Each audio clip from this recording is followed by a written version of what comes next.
DK Gupta classes में आपका स्वागत है। आज बच्चों हम पढ़ेंगे क्लास 10th की साइंस का लेसन फर्स्ट, जिसका नाम है भोजन एवं मानव स्वास्थ्य, फूड एंड ह्यूमन हेल्थ। तो इसमें हम देखते हैं, पहला टॉपिक इसमें है पोषण। तो हम पोषण, पहले बच्चों ये देखें कि पोषण की आवश्यकता हमारे शरीर को क्यों पड़ती है। हमारे शरीर को पोषण की आवश्यकता इसलिए पड़ती है, शरीर की वृद्धि के लिए, कोई क्षतिग्रस्त भाग हो जाता है उसकी मरम्मत के लिए, और विभिन्न जैविक क्रियाएं, जैसे हमारे शरीर में जैविक क्रियाएं होती रहती हैं। आप आगे पढ़ोगे या पढ़ चुके होंगे, क्रेब्स चक्र है, ये माइटोकॉन्ड्रिया में होता है, या श्वसन की क्रियाएं हैं, या हमारे और भी क्रियाएं वो होती रहती हैं, उनके लिए पोषण की आवश्यकता पड़ती है। तो पोषण हम कहेंगे भोजन का ग्रहण करना और इसका पाचन होना, ये पोषण हमारा कहलाएगा। इसमें अगला टॉपिक देखें, संतुलित और असंतुलित भोजन। संतुलित भोजन किसे कहेंगे? ऐसा भोजन जिसमें भोजन के सारे अवयव मौजूद हों, वो संतुलित भोजन कहलाएगा। संतुलित भोजन में कार्बोहाइड्रेट, वसा, प्रोटीन, खनिज, लवण, जल, ये सारे मिलकर क्या कहलाते हैं? संतुलित भोजन कहलाते हैं। असंतुलित भोजन वो होगा जिनमें किसी इनकी एक की कमी होगी। किसकी? जो हमने पढ़ा है, प्रोटीन है, फैट है, कार्बोहाइड्रेट है, वाटर है, खनिज है, और ये इस प्रकार से अगर किसी की कमी है तब कहलाएगा वो असंतुलित भोजन। फाइबर भी साथ में होते हैं इसमें। अगर किसी की कमी है तो ये कहलाएगा असंतुलित भोजन। अगर ये सारी चीज़ें भोजन में उपस्थित हैं तब ये कहलाएगा संतुलित भोजन। तो अब हम देखते हैं बच्चों, विटामिन कुपोषण या विटामिन मालन्यूट्रिशन। विटामिनों का नाम दिया था, एक वैज्ञानिक थे फंक, उन्होंने विटामिन को नाम दिया था। और विटामिन होती हैं वो दो प्रकार की होती हैं, एक तो जल में घुलनशील विटामिन होती हैं, एक वसा में घुलनशील विटामिन होती हैं। तो जल में घुलनशील विटामिन होती हैं बी और सी, और वसा में घुलनशील विटामिन होती हैं ए और डी।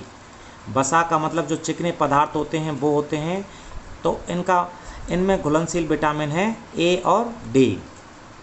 तो हम बच्चों ये देखें कि जो ये विटामिन हैं हमारे शरीर में, इनकी एक विटामिन की भी कमी हो सकती है, अधिक विटामिनों की कमी हो सकती है। तो विटामिनों की कमी से रोग हो जाते हैं। कौन कौन से रोग हो जाते हैं उनको हम थोड़ा सा देख लें। विटामिन ए, इसका वैज्ञानिक नाम रेटिनॉल है। इसकी कमी से एक रोग हो जाता है, उसको बोलते हैं रतौंधी रोग। अब इसके रोग के लक्षण क्या हैं? इसमें शाम को या रात को लाइट में दिखाई नहीं देता है। क्या नहीं देता है? दिखाई नहीं देता है। विटामिन सी की कमी से देखें, विटामिन सी, इसका वैज्ञानिक नाम है एस्कॉर्बिक अम्ल, और इसकी कमी से जो रोग होता है वो है स्कर्वी। इसमें क्या होता है? दांत और मसूड़े जो होते हैं, दांत और मसूड़े, हमारे जो गम्स होते हैं, दांत और मसूड़ों में खून आता है, रक्त आता है, ब्लड आता है, और त्वचा पर चकत्ते आ जाते हैं। विटामिन डी, इसका देखें हम, विटामिन डी की कमी से हो जाता है रिकेट्स। इसमें क्या होता है? रिकेट्स में बच्चों जो हमारी हड्डियां होती हैं, बोन्स जो होती हैं, वो हो जाती हैं कोमल हो जाती हैं, सॉफ्ट हो जाती हैं, मृदु हो जाती हैं, और वो मुड़ने पर जल्दी से ही मुड़ जाती हैं और वो टूट जाती हैं, या उनमें छेद हो जाते हैं, टूट जाती हैं। इस प्रकार से विटामिन डी की कमी से ये रोग हो जाता है, रिकेट्स रोग हो जाता है। एक बार देखें, विटामिन ए की कमी से रतौंधी, विटामिन सी की कमी से स्कर्वी, विटामिन डी की कमी से रिकेट्स। अब हम देखें बी में काफ़ी सारे बी कॉम्प्लेक्स विटामिन होते हैं, B1 से लेके B12 तक होते हैं। तो हम मुख्य विटामिनों को देखेंगे। B1, इसका वैज्ञानिक नाम है थायमिन। इसकी कमी से रोग हो जाता है बेरी। कमी से रोग क्या हो जाता है? बेरी हो जाता है। इसमें जो हमारे तंत्रिका है और जो हमारी पेशियां हैं, मतलब जो हमारा नर्वस सिस्टम है और जो हमारी मसल्स हैं, वो कमज़ोर हो जाती हैं, और जो हमारी हार्ट रेट है, हृदय की गति है, वो हमारी गिर जाती है। तो ये इसके लक्षण हैं बेरी के। B2, जो हमारा B2 है, इसकी कमी से रोग हो जाता है राइविनोफ्लेसिस ये रोग हो जाता है, राइविनोफ्लेसिस। इसमें क्या होता है कि जो ये हमारे होंठ और जो हमारे मुंह के किनारे होते हैं वो क्या हो जाते हैं, फट जाते हैं और हमारी जो याददाश्त है वो कमज़ोर हो जाती है। होंठ और जो किनारे हैं वो फट जाते हैं राइविनोफ्लेसिस रोग में। आपने देखा होगा जब ये छाले वगैरह हो जाते हैं या इनका ये फट जाते हैं तो हम बी कॉम्प्लेक्स की कैप्सूल या गोली वगैरह लेते हैं। पेलेग्रा, B3 की कमी से जो रोग होता है वो रोग होता है पेलेग्रा। B3 का नाम है नियासिन, वैज्ञानिक नाम है इसका नियासिन, या इसकी कमी से जो रोग होता है वो पेलेग्रा होता है। इसके लक्षणों में देखें, इसमें होंठ और जो मुंह के किनारे हैं या त्वचा है उस पर क्या पड़ जाती है, पपड़ी पड़ जाती है। तो ये B3 की कमी से होता है। अब बच्चों हम देखें आगे, इसमें जो प्रोटीन कुपोषण है या प्रोटीन माल न्यूट्रिशन है उसको देखें कि प्रोटीन की कमी से कौन कौन से रोग हो जाते हैं। जैसे कि हमने बात करी थी, संतुलित भोजन में प्रोटीन, फैट, कार्बोहाइड्रेट, खनिज, लवण, जल, फाइबर ये सभी होने चाहिए। तो प्रोटीन की कमी से कौन कौन से रोग हो जाते हैं? प्रोटीन की कमी से मेनली जो रोग होते हैं वो 2 रोग होते हैं, क्वाशियोरकोर और एक रोग होता है मरासमस। एक होता है क्वाशियोरकोर, एक होता है मरासमस। तो क्वाशियोरकोर रोग में क्या होता है बच्चों, इसमें केवल प्रोटीन की कमी होती है, इसमें केवल प्रोटीन की कमी होती है। और जो मरासमस रोग होता है उसमें प्रोटीन और एनर्जी साथ में किसकी कमी हो जाती है, ऊर्जा की भी कमी हो जाती है। तो क्वाशियोरकोर रोग में तो क्या हो जाता है कि हमारे शरीर पर जो बच्चों में ज़्यादातर होता है ये सूजन आ जाती है और बच्चा मानसिक रूप से कमज़ोर हो जाता है और बच्चे का मानसिक जो विकास है वो सही तरीके से नहीं हो पाता है और बच्चा उम्र के हिसाब से सही नहीं दिखाई देता है। क्वाशियोरकोर रोग में उसका पेट है बाहर निकल कर आ जाता है। और जो मरासमस रोग है उसमें देखें हम, मरासमस रोग में वो बच्चा बिल्कुल सूख जाता है, बिल्कुल सूखा रोग सा इस प्रकार से हो जाता है, वो मरासमस में होता है। तो गर्भवती महिलाओं को, बच्चों को, इनको समय समय पर अपने खाने में, संतुलित आहार में प्रोटीन और सभी फैट, कार्बोहाइड्रेट इनका समावेश है वो करते रहना चाहिए ताकि आगे का विकास है वो सही तरीके से हो सके। अब हम देख लेते हैं थोड़ा सा खनिज का। जो मिनरल माल न्यूट्रिशन है, जो मिनरल होते हैं हमारे भोजन में, उनकी अगर कमी हो जाए तो क्या क्या हो सकता है या इनके प्रमुख स्रोत कौन कौन से हैं। तो सबसे पहले हम देखें सोडियम, नेट्रियम इसका नाम है और इसको हम हिंदी में बोलते हैं सोडियम। ये कहाँ कहाँ से हमको मिलता है? जो हमारा साधारण नमक है NaCl उससे मिलता है, मछली से मिलता है, मांस हैं, अंडे हैं, दूध हैं, इनसे ये मिलता है। और इसकी अगर ये कार्य देखें कि मेन फंक्शन इसके सोडियम के क्या क्या हैं, तो ये जो हमारी मसल्स हैं उनमें कॉन्ट्रैक्शन के लिए, संकुचन के लिए, तंत्रिका आवेश, जो हमारे ये जो न्यूरॉन होते हैं जो आप पिछली क्लासों में पढ़े होंगे, जो न्यूरॉन में जो हमारी सूचना जाती है, जो आपने पढ़ा होगा, इस पर माइलिन का आच्छद होता है, एक तरफ ध्रुमास्म होते हैं, एक्सॉन होते हैं, एक तरफ डेंड्राइट होते हैं। तो उनमें Na और जो K है, सोडियम और पोटेशियम है, वो तंत्रिका आवेश संचरण में महत्वपूर्ण भूमिका अदा करते हैं।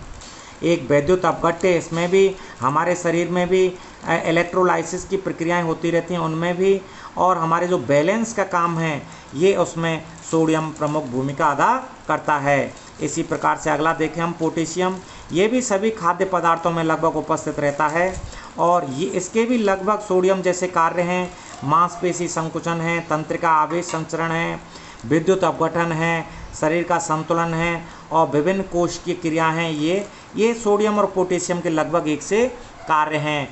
और जो कैल्शियम और फास्फोरस है उसके भी लगभग एक से कार्य हैं।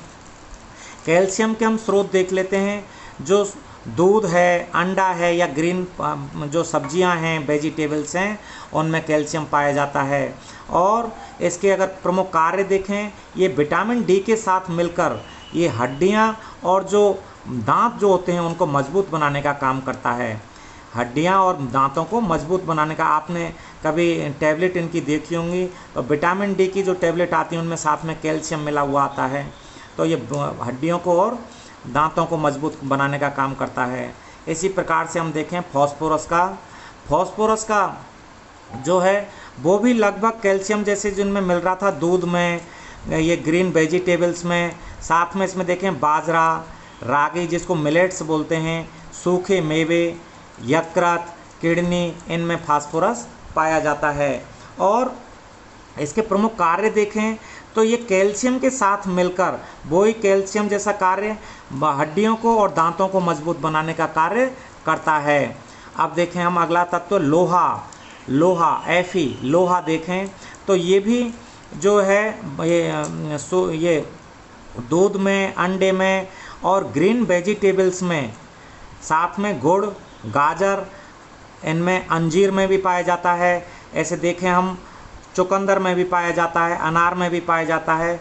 ये Fe जो लोहा है ये क्या काम करता है, हीमोग्लोबिन निर्माण का काम करता है और टिश्यू ऑक्सीडेशन का काम करता है। अगर हम देखें तो हमारे हीमोग्लोबिन में लोहा पाया जाता है।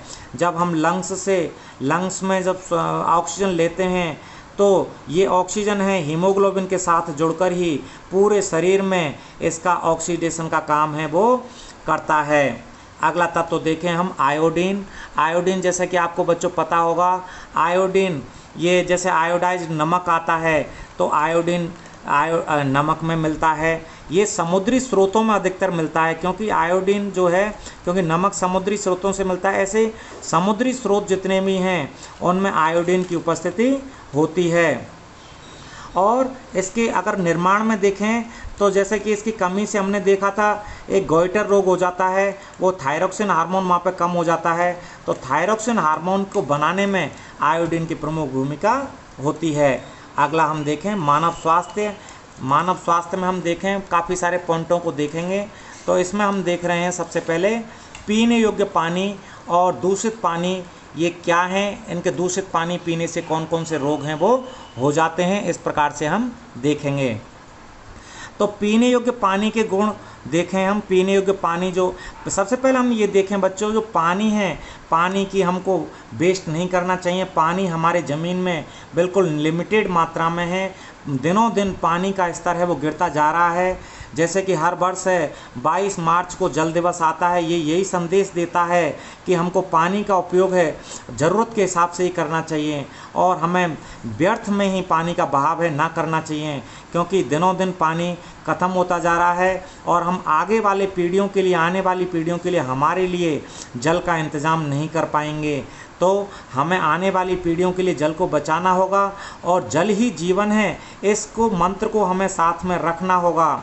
हम देखें जो पीने योग्य पानी है या जो हम पीते हैं उसमें क्या क्या गुण हैं वो होने चाहिए। उसमें सूक्ष्म जीव हैं वो नहीं होने चाहिए, उसकी pH है वो उदासीन होनी चाहिए। pH जैसे कि बच्चों आपको पता होगा, एक pH का जो उदासीन मानक है वो 7 पर होता है, ये 0 से 14 तक होता है। तो इसमें जो 7 का पॉइंट आता है वो उदासीन होता है। पीने योग्य पानी उदासीन होता है, उसका कोई कलर नहीं होना चाहिए, मतलब रंगहीन पानी होना चाहिए और ऑक्सीजन उसमें घुली हुई होनी चाहिए। और जो पानी होता है आपको पता होगा, जो ये उपापचय क्रियाएं होती हैं हमारे शरीर में उनको करने के काम में आता है। और जितना हम पानी पिएंगे उससे हमारे शरीर में जितने भी विषैले पदार्थ हैं वो हमारे वृक्क या किडनी के माध्यम से हमारे यूरिन के द्वारा बाहर निकाल दिए जाते हैं। जो जितना हम पानी पिएंगे वो हमारे शरीर में फाइबर प्रोडक्शन को अर्थात रेशे के निर्माण को बढ़ाता है, जिससे हमारा भोजन है जल्दी पचता है, हमारे शरीर की प्रतिरोधक क्षमता इम्यूनिटी को बढ़ाता है जल। और जो सर्दी जुकाम या एलर्जी जैसी कोई समस्या हो जाती है तो हमारे पानी के पीने से ही वो समस्या ख़त्म हो जाती है, अर्थात एलर्जी वगैरह की समस्या ख़त्म हो जाती है। अब हम देखें बच्चों, जो दूषित जल है अर्थात उसके क्या दुष्प्रभाव हैं, क्या उसके हानियां हैं, क्यों हमें नहीं पीना चाहिए दूषित जल।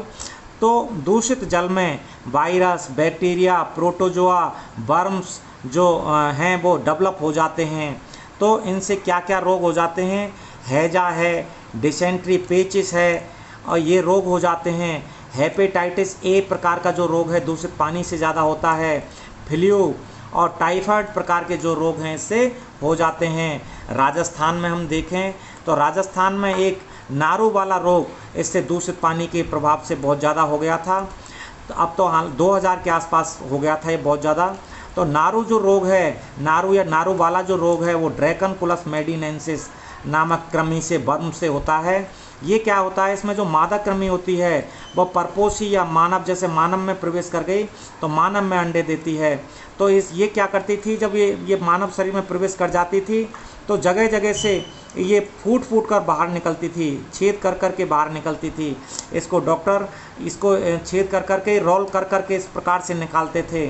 तो अतः हमको जो भी कोई पानी है ओपन में है उसको गर्म करके छान कर ठंडा करके पीना चाहिए। जो भी सार्वजनिक पानी के स्रोत हैं जैसे तालाब हैं, नदियां हैं, उनमें हमें सार्वजनिक रूप से साफ नहाना, कपड़े धोना, पशुओं को नहलाना, इस प्रकार से नदी तालाबों में हमें नहीं करना चाहिए ताकि हमारा जल है वो बच सके। अब हम देखें अगली समस्या मानव स्वास्थ्य की, मोटापा। मोटापा जैसे कि आप जानते हैं अत्यधिक शरीर में फैट बढ़ जाता है और ये एज को कम कर देता है। हमारे फैट बढ़ने से हमारे शरीर में हमारे हार्ट डिजीज, हृदय की समस्याएं, सोने संबंधी समस्याएं, इस प्रकार से कैंसर की समस्याएं उत्पन्न हो जाती हैं। हमारे बॉडी मास इंडेक्स को हम देखें या शरीर द्रव्यमान अनुपात को हम देखें कि किस प्रकार से जो हमारा वजन है उसको हम लंबाई के स्क्वायर से भाग लगाते हैं, लंबाई के वर्ग से भाग लगाते हैं। तो इसका मात्रक है बॉडी मास इंडेक्स का किलोग्राम बटे मीटर स्क्वायर। तो ये इससे मोटापे का अंदाज़ लगाया जाता है कि वज़न जो लंबाई की तुलना में तुम्हारा कितना वज़न है उससे अंदाज़ लगाया जाता है मोटापे का। अगर हम देखें मोटापे के क्या क्या कारण हैं तो मोटापे के कारणों में आते हैं हमारे आजकल हम ज़्यादा खाते हैं और उसका उपयोग कम करते हैं, अर्थात एक्सरसाइज वगैरह हम उतनी नहीं कर पाते हैं, इस प्रकार की समस्या हो रही हैं। हम ज़्यादातर फैटी डाइट लेते हैं जिसमें तेल तली चुपड़ी डाइट है उस प्रकार की लेते हैं। जंक फूड लेते हैं जो बाज़ार का होता है उसको हम ज़्यादातर आजकल लेते हैं, ये हमको नहीं लेना चाहिए। आर्टिफिशियल फूड लेते हैं जो डब्बा बंद पैक आता है उस प्रकार का फूड हम ज़्यादा लेते हैं। एक्सरसाइज हम कम करते हैं और कभी कभी हाइपोथायराइडिज्म की समस्या होती है, थायराइड जिसमें का फंक्शन होता है वो कमज़ोर होता है, वहाँ पर भी मोटापे की समस्या है वो पैदा हो जाती है। अगली समस्या के रूप में हम देखें ब्लड प्रेशर, रक्तचाप। तो ये रक्तचाप को हम देखें 1733 में स्टीफन हेल्स ने सबसे पहले घोड़ों में नापा था, कापलन ने इसको परिभाषित किया था।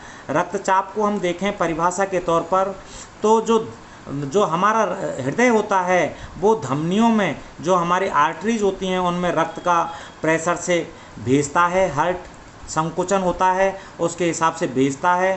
तो हृदय के संकुचन से धमनियों पर पड़ने वाले दबाव को रक्तदाब कहते हैं। और एक बार हृदय सिकुड़ता है, मतलब उसमें एक बार तो सिकुड़ता है जिससे धमनियों में जाता है, एक बार कॉन्ट्रैक्शन होता है हार्ट में तो वो धमनियों में जो रक्त का दाब है वो कम हो जाता है।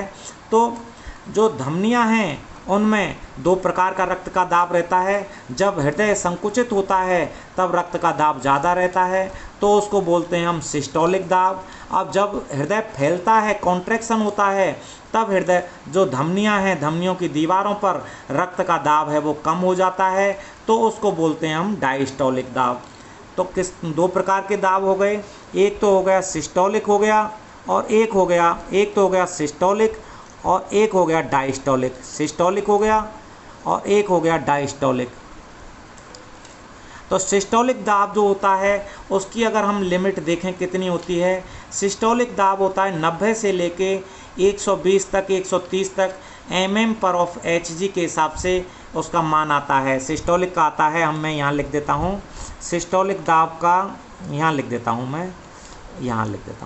90 से लेके 130-120 तक का mm/Hg, मतलब पारे के दाब के बराबर इसका मान रहता है। और जो डायस्टोलिक दाब रहता है उसका मान 60 से लेके 90 mm/Hg तक रहता है। जो रक्तदाब हम नापते हैं या रक्तचाप नापते हैं या ब्लड प्रेशर नापते हैं, बीपी जिसको शॉर्ट फॉर्म में बीपी बोलते हैं, इसको हम एक यंत्र होता है रक्तचाप मापी, या इसको इंग्लिश में नाम देते हैं स्फिग्नोमेनोमीटर। क्या नाम देते हैं? स्फिग्नोमेनोमीटर। स्फिग्नोमेनोमीटर इसको नाम देते हैं स्फिग्नोमेनोमीटर। तो अब हम देखें कि जब बीपी कम हो जाता है तो क्या समस्याएं हो जाएंगी, बीपी ज़्यादा हो जाएगा तो क्या समस्याएं हो जाएंगी, और क्या हम निदान करेंगे।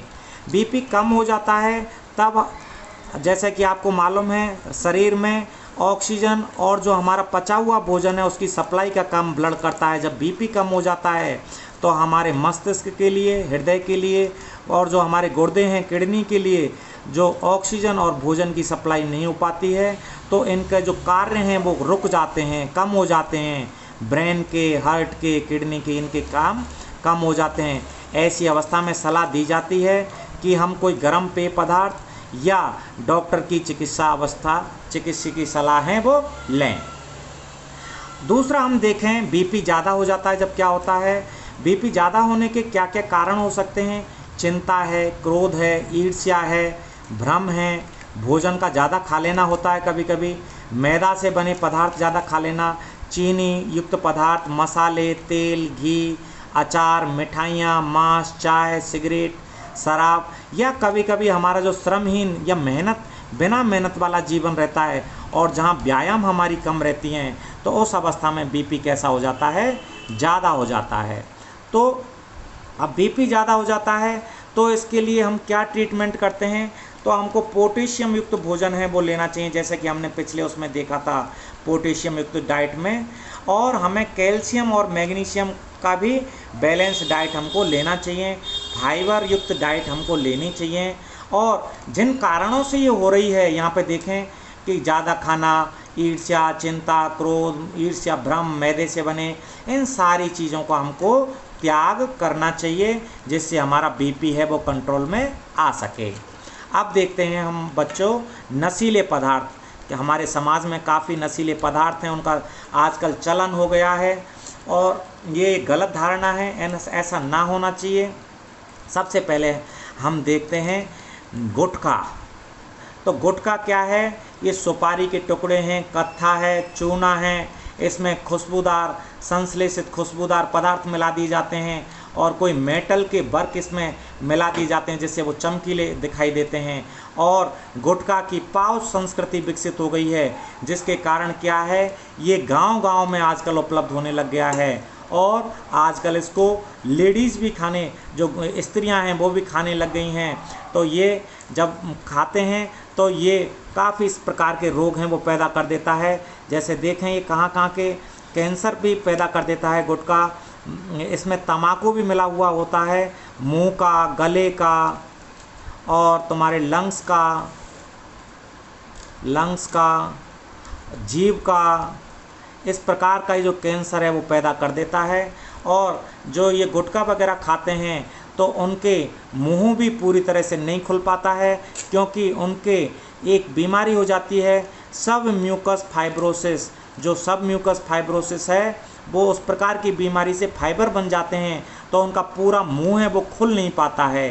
तो हमें इनका त्याग करना होगा। अगला हम देखें नशीले पदार्थों में तम्बाकू, टोबाको, ये एक सोलेनेसी का पादप है। आगे आप देखोगे बॉटनी में फैमिलियां देखोगे तो सोलेनेसी फैमिली का पादप है, निकोटियाना टोबेकम, उससे ये प्राप्त होता है। और इससे भी हम देखें तम्बाकू से क्या क्या नुकसान हो सकते हैं। कैंसर हो सकता है माउथ का, टंग का, थ्रोट का, लंग्स का, मुंह, जीभ, गले, फेफड़े। इससे रक्तचाप बढ़ जाता है, हृदय की गति बढ़ जाती है, क्योंकि जो निकोटिन होता है इसमें एल्केलॉइड पाया जाता है। निकोटिन वो हमारी धमनियों की दीवार हैं उनको मोटा कर देता है। और जो गर्भवती स्त्रियां हैं उनके अगर तम्बाकू खाती हैं तो उनका जो भ्रूण का डेवलपमेंट है वो कमज़ोर हो जाता है, कम हो जाता है। सिगरेट के स्मोकिंग से हम देखें तो उसमें कार्बन मोनोऑक्साइड होती है, तो वो जो हमारा ब्लड है, जैसे मैंने बताया, ऑक्सीजन ले जाता है, तो ऑक्सीजन ले जाने की क्षमता सिगरेट पीने वालों में कम हो जाती है। अगर हम एक आंकड़ा देखें विश्व के, तो विश्व में 60 लाख डेथ हैं हर साल होती हैं स्मोकिंग के कारण, तम्बाकू के कारण। तो इसमें डायरेक्ट तो होती हैं 50 लाख, इनडायरेक्ट का मतलब है जो सिगरेट के धुआं को पास में बैठे हुए ले रहे हैं तो उनकी भी डेथ है, 10 लाख के करीबन उनकी भी डेथ पूरे विश्व में हो जाती है। अभी आपको पता होगा बच्चों, जैसे 30 मई को विश्व तंबाकू निषेध दिवस गया था, हर साल मनाया जाता है। ये इसलिए मनाया जाता है कि हम तंबाकू के सेवन को छोड़ें। अब हम देखें मदिरा, जो एल्कोहल, इंग्लिश नेम है एल्कोहल। ये क्या एल्कोहल, ये एथिल एल्कोहल, जो भी कोई एल्कोहल होता है उसमें एथिल एल्कोहल ये मिला हुआ होता है और ये विभिन्न मात्राओं में मिला हुआ होता है। किसी में परसेंटेज उसकी कम है, किसी में थोड़ी सी ज़्यादा है, इसका ही अंतर रहता है। तो ये देखें एथिल एल्कोहल क्या शरीर में दुष्प्रभाव पैदा करता है। एथिल एल्कोहल रक्त के माध्यम से लिवर में पहुंच जाता है और जो एल्कोहल होता है तो उसको लिवर है वो एसीटल्डिहाइड जो टॉक्सिक पदार्थ है, विषैला पदार्थ है, उसमें बदल देता है। हम मदिरा लेने वाले, एल्कोहल लेने वालों में बैलेंस गायब हो जाता है, अर्थात वो शरीर का संतुलन है बना नहीं पाते हैं। उनकी याददाश्त है वो बहुत कमज़ोर हो जाती है और उनका जो लिवर है वो फैटी लिवर हो जाता है, अर्थात प्रोटीन, कार्बोहाइड्रेट, फैट है, इनका संश्लेषण, सिंथेसिस नहीं कर पाता है। और ये तो बात जग जाहिर है ही है कि इकोनॉमिक कंडीशन है उसकी बिल्कुल कमज़ोर हो जाती है, समाज में उसकी प्रतिष्ठा है वो कमज़ोर हो जाती है। आगे हम देखें अफीम, ओपियम, ये भी एक मादक पदार्थ है। ये पेपावर सोमनीफेरम, ये उसके पेपावर सोमनीफेरम जो ओपियम अफीम का पौधा होता है, उसके कच्चे फल होते हैं, उनसे दूध निकाला जाता है, उसके सुखाने पर ये अफीम प्राप्त होता है।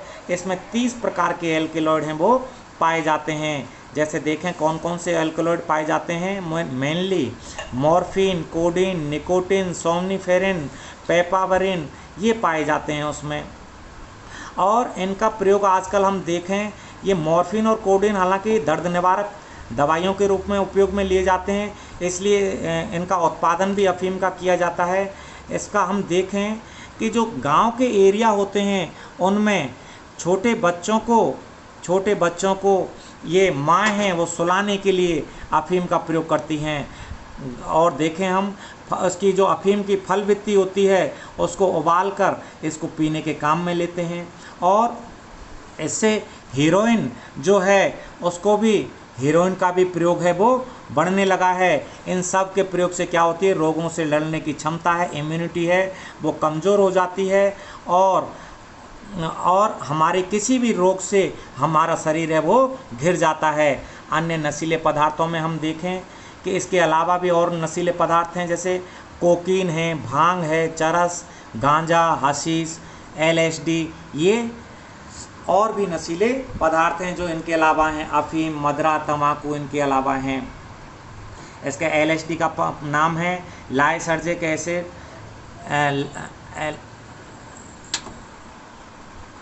अब हम देखें मिसयूज ऑफ मेडिसिन्स, दवाओं का दुरुपयोग। तो हम देखें दवाओं का दुरुपयोग किस प्रकार से बढ़ने लग गया है। हम जैसे भारत है हमारा दक्षिण एशिया में आता है, तो यहाँ पर लगभग 42% लोग हैं वो शराब का सेवन करते हैं, 20% अफीम का, 50% हीरोइन का, 5% लगभग गांजा का, 18% अन्य प्रकार के मादक पदार्थों का उपयोग करते हैं। जो डॉक्टर लिखता है दवाइयों की पर्ची पर लिखता है, मॉर्फिन है, पैथेडिन है, ब्यूप्रीनोफ्रिन है, नाइट्राजीपाम है, डाइजीपाम है, इनका मिसयूज अर्थात इनका दुरुपयोग होने लग गया है। स्मैक का दुरुपयोग बढ़ने लग गया है।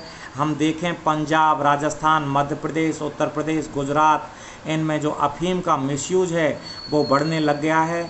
नॉर्थ ईस्ट जो हमारे उत्तरी पूर्वी राज्यों में देखें वहाँ हेरोइन का उपयोग है वो मिसयूज है वो बढ़ने लग गया है। बच्चों में नशे की लत इस प्रकार से लग गई है कि जो थिनर आता है, एसीटोन जिसमें होता है, पेट्रोल, सॉल्वेंट, ऑयल, इसको लेने लग गए हैं। और जूता चिपकाने का जो गोंद आता है, स्प्रे जेट आता है, नेल पॉलिश, गैसोलीन, मार्कर के पदार्थ जो आते हैं उनको सांस के साथ लेने लग गए हैं। इनसे लंग्स, किडनी और मानसिक रूप से ये बीमार हो जाते हैं। अब हम देखें खाद्य पदार्थों में मिलावट के दुष्प्रभाव। जो हमारे खाद्य पदार्थ हैं उनमें कितनी मिलावट हो रही है। एडल्टरेशन इन फूड प्रोडक्ट्स, लगभग ये आइडिया लगाया गया है कि 30 से 40% जो सामान है उसमें मिलावट होती है। 30 से 40% जो खाद्य पदार्थ का सामान होता है उसमें मिलावट होती है। एक हम उदाहरण लें कोल्ड ड्रिंक्स का, जो शीतल पेय होते हैं उनमें किस प्रकार से मिलावट हो रही है।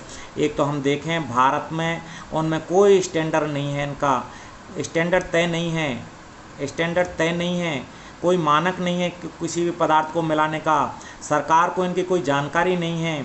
इनमें कोल्ड ड्रिंकों में क्या क्या आता है, लिंडेन, जो कीटनाशी हैं ये सारे के सारे, लिंडेन, डीडीटी, मेलाथियोन, क्लोरपाइरीफॉस, ये कीटनाशी इस प्रकार के मिले हुए होते हैं इनमें कोल्ड ड्रिंक्स में। इनसे कैंसर, नर्वस सिस्टम के, रिप्रोडक्टिव सिस्टम के और इम्यूनिटी सिस्टम के रोग हैं वो पैदा हो जाते हैं और आदमी किसी भी प्रकार से वो बीमार हो जाता है।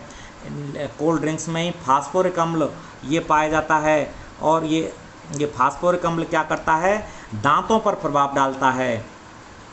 एथिलीन ग्लाइकोल इसमें मिला होता है, एक तरह से मीठा जहर है। ये 0 डिग्री सेल्सियस से नीचे पर भी जो कोल्ड ड्रिंक्स होते हैं उनको जमने नहीं देता है। इसके अलावा कोल्ड ड्रिंक्सों में बोरिक अम्ल, एरिथ्रोबोरिक, बेंजोइक अम्ल ये होते हैं। ये क्या करते हैं, अति अम्लता, हाइपर एसिडिटी उसमें पैदा करते हैं, जिससे क्या होता है, हमारे पेट में जलन होती है, खट्टी डकारें आती हैं और दिमाग में सनसनी पैदा होती है, चिड़चिड़ापन, एसिडिटी, और जो हमारे हड्डियों का विकास है वो रुक जाता है। सीसा भी उसमें पाया जाता है इसमें कोल्ड ड्रिंक्स में, जो हमारे नर्वस सिस्टम को, ब्रेन को, किडनी को, लिवर को और हमारी जो मसल्स हैं उनको ये प्रभावित करता है। इसमें कैफीन भी पाया जाता है, जो अनिद्रा, जो इंसोम्निया, अनिद्रा जो होती है और हेडेक, इस प्रकार के लक्षण हैं वो पैदा करता है। अब हम देखें दूध में किस प्रकार के मिलावट हो रही है। दूध में यूरिया, डिटर्जेंट, सोडा, जो पोस्टर के कलर हैं, रिफाइंड तेल, ये इस प्रकार की मिलावट दूध में हो रही है। यूपी में एक सर्वेक्षण हुआ था उत्तर प्रदेश में, वहाँ पर देखा गया था कि 25% जो दूध है वो मिलावट वाला दूध आ रहा है। तेल में हम देखें सरसों के तेल में आर्जिमोन मैक्सिकाना या सत्यानाशी जिसको बोलते हैं, या सस्ता पाम ऑयल है वो मिलाया जा रहा है। ये और जो घी आता है हमारा, उसमें देखें वनस्पति घी जिसको हम डालडा बोलते हैं, वो मिलाया जा रहा है इसमें। मिर्ची जो होती है हमारा, मिर्ची चिली पाउडर, उसमें ईंट का पाउडर है, मिलावट के रूप में मिलाया जा रहा है। सौंफ में कृत्रिम हरा रंग है वो मिलाया जा रहा है। हल्दी में देखें लेड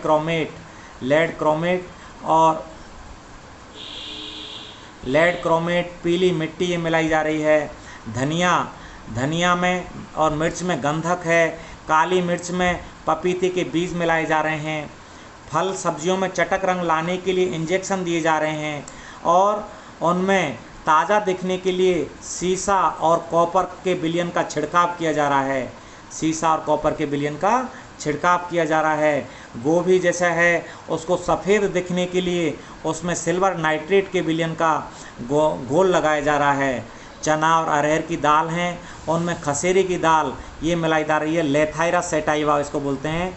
इससे क्या होता है, इससे पेशियाँ हैं वो कमज़ोर हो जाती हैं और एक अपंगता की स्थिति पैदा हो जाती है। बेसन में मक्के का आटा मिलाया जा रहा है। दाल और चावल में बनावटी रंगों की पॉलिश की जा रही है। मिठाइयों में जो रंग मिलाए जा रहे हैं और उनमें धातुओं का वर्क लगाया जा रहा है, जिससे कैंसर और इन सारी चीज़ों से हम देखें डीएनए भी विकृत होने की समस्या है वो पैदा हो रही है। अब देखें इतनी मिलावट तो ठीक बिल्कुल यहाँ तक तो चलो ये बेकार है, लेकिन अब स्थिति ये पैदा हो गई है कि दवाओं में भी मिलावट होने लग गई है। नकली दवाओं की समस्याओं और औषधि विनिमय, इससे निपटने के लिए नकली दवाओं की समस्याएं और औषधि विनिमय, मतलब जो उनका ट्रांसपोर्टेशन होता है ये नकली दवाओं का, तो इनके लिए एक मासेलकर समिति बनाई गई। मासेलकर समिति ने यहाँ तक सज़ा देने का प्रावधान किया कि ऐसे व्यक्ति को मृत्युदंड दे दिया जाएगा जो इस प्रकार की कार्यवाहियों में लिप्त है। लेकिन अब देखें हम वस्तु स्थिति क्या है भारत की, तो वस्तु स्थिति देखें एक्चुअल में हो क्या रहा है, ये काम रुक क्यों नहीं रहे हैं। एक तो क्या है, ज़रूरी मानक जो स्टैंडर्ड हैं वो भारत में स्टैंडर्डों का अभाव है। और सुरक्षित भोजन के संदर्भ में हालांकि 1954 में 1954 में खाद्य पदार्थ अल्प मिश्रण निषेध अधिनियम ये पारित किया गया था। PFA prevention of food adulteration ये पारित कर दिया गया था PFA। तो इसके नियम 65 में लिखा हुआ है कि खाद्य पदार्थों में कीटनाशकों या मिलावट का जो नियमन करता है, जो ये इसमें लिखा हुआ है नियमन करता है, इसके तहत दोषी को सज़ा देने का प्रावधान है। लेकिन क्या है, ये नियम भी ऐसे लोगों को सज़ा दिलाने में नाकाम रहा है। कारण क्या रहे हैं?